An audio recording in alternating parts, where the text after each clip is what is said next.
ఏంటి గామిలో ఉమా, కోయిలమ్మ, ఈ రెండింటికి చాలా దగ్గర సంబంధాలు ఉన్నాయి. అంటే నాకేమనిపించిందంటే ఈ ఉమా పాత్రని దేవదాసిగా మార్చేటప్పుడు ఏడ్చా చూసావా, ఆ సన్నివేశం అనేది చాలా అద్భుతంగా వచ్చింది. అది ఎలా వచ్చింది ఆ ఏడుపు అనేది? అట్లా న్యాచురల్గా ఉంది. అంటే సార్ అది నేను ఎప్పుడైనా ఏడ్చేటప్పుడు ఆ క్యారెక్టర్కి ఏం జరుగుతుందో ఆ ప్లేస్లో ఎలా ఉంటుందో ఊహించుకొని చేస్తాను కాబట్టి అంటే నీళ్ళు ఆవాహన చేసుకుంటావా పాత్రని? చెప్పచ్చు అలాగా. సో అలానే సార్ వచ్చింది. అంటే కళ్ళం నీళ్ళు రావడానికి గ్లిజరిన్ పెట్టుకుంటూ ఉంటారు. నువ్వు అట్లా ఏమైనా గ్లిజరిన్ పెట్టుకుని ఏడ్చావా? లేదు సార్, నాకు నార్మల్గా నచ్చేస్తాను, నేను గ్లిజరిన్ వాడను. ఏదో ఒకసారి డైలాగ్ ఏమైనా గుర్తుంది నీకు? అది చెప్పగలవా? అలా ఏడుస్తూ చెప్పగలవా? డైలాగ్ కానీ లేదా ఆ సన్నివేశం కానీ ఆ ఏడుపు అనేది నీకు అప్పటికప్పుడు ఎలా వచ్చింది? అందుకని ఇప్పుడు వస్తుందా లేదా చూద్దామని వచ్చేసాయి సార్ ఆల్రెడీ అనగానే.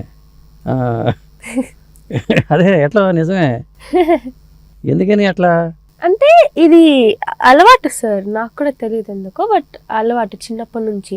నాకు 3 years ఉన్నప్పటి నుంచి చేస్తున్నాను కదా, సో అలా అలవాటు అయిపోయింది. అంతేనా? లేకపోతే ఇంట్లో మీ నాన్నగారు ఏమైనా కొట్టినప్పుడు కానీ ఏడుపు వచ్చేదా? లేదు సార్, అలవాటు అయిపోయింది. అంటే కోయిలమ్మ దగ్గర నుంచా ఇది? అంటే చిన్నప్పటి నుంచి సార్, నాకు 3 years ఉన్నప్పటి నుంచి నా కెరియర్ స్టార్ట్ చేశాను. సో అలా మూవీస్లో చేస్తూ కెమెరా బట్టి అలా అలవాటు అయిపోయింది. ఓకే. అంటే సినిమాలు ఎన్ని అయినాయి, ఎన్ని సీరియల్స్ అయినాయి? సో సీరియల్స్ వచ్చేసి 15, మూవీస్ వచ్చేసి 44. చైల్డ్ ఆర్టిస్ట్గా 44 మూవీస్ అంటే మాటలు కాదు. ఇప్పుడు ఎంత ఏజ్ ఎంత నీది? ఇప్పుడు నాకు 15 సార్. అంటే గామి చేసినప్పుడు ఎంత ఏజ్? గామి చేసినప్పుడు 10 years సార్ అప్పుడు. అంటే సాధారణంగా సినిమాలు చేసేటప్పుడు క్యారెక్టర్ని బట్టి ఇది ఒప్పుకోవాలా లేదా అనుకుంటూ ఉంటారు. గామిలో ఏంటంటే ఒక చిన్న పాపను తీసుకొచ్చి దేవదాసిగా మార్చే పాత్ర, అది వద్దు అనిపించలేదా? అంటే అది సార్ వద్దు అంటే అక్కడ మనం స్టోరీ సెలెక్షన్ని బట్టి అండ్ అక్కడ మనం చూపించే బట్టి, మన సీన్ని ప్రెజెంట్ చేసే బట్టి ఉంటుంది. సో విద్యాధర్ అన్నతో ఆ ప్రాబ్లం ఏం రాలేదు కాబట్టి లైక్ అక్కడ వరల్డ్గా కూడా ఏం చూపించలేదు, సో ఒప్పేసుకున్నాం. అంటే మంచి పేరు కూడా వచ్చే అవకాశం ఉంది ఈ పాత్ర చేస్తే అని కూడా అనిపిస్తుంది కదా.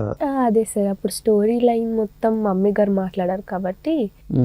సో అంటే ఎక్కువ నీ కెరీర్ ప్లాన్ చేసింది మీ మమ్మీనా మీ డాడీనా? అంటే సార్ ఇద్దరు ప్లాన్ చేస్తారు, బట్ మోస్ట్లీ వచ్చేసి మమ్మీ చూసుకుంటారు అనమాట. డాడీ వర్క్ లో ఉంటారు, సో మమ్మీ మోస్ట్లీ దీని గురించి చూసుకుంటారు. డాడీ పేరేంటి?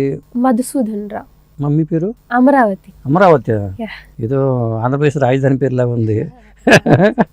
అంటే అమరావతిని ఎందుకు పెట్టుంటారు వాళ్ళు? ఏమో సార్, మా మమ్మీ వాళ్ళని అడగాలి. నీ పేరు హారిక, నీ పేరు హారిక అని పెట్టడానికి ప్రత్యేకమైన కారణం ఏమైనా ఉందా? అంటే నా నక్షత్రం బట్టి హెచ్తో పేరు రావాలన్నారు, సో హారిక పెట్టేశారు. ఓకే. మరి సినిమాకి హీరోయిన్ అవ్వాలనే కోరిక ఉంటుందిగా నీకు? అవును సార్, అదే ప్లానింగ్ లో ఉన్నాము. మరి ప్లానింగ్ ఉన్నప్పుడు సినిమాకి కూడా హారికనే పెట్టుకుంటావా?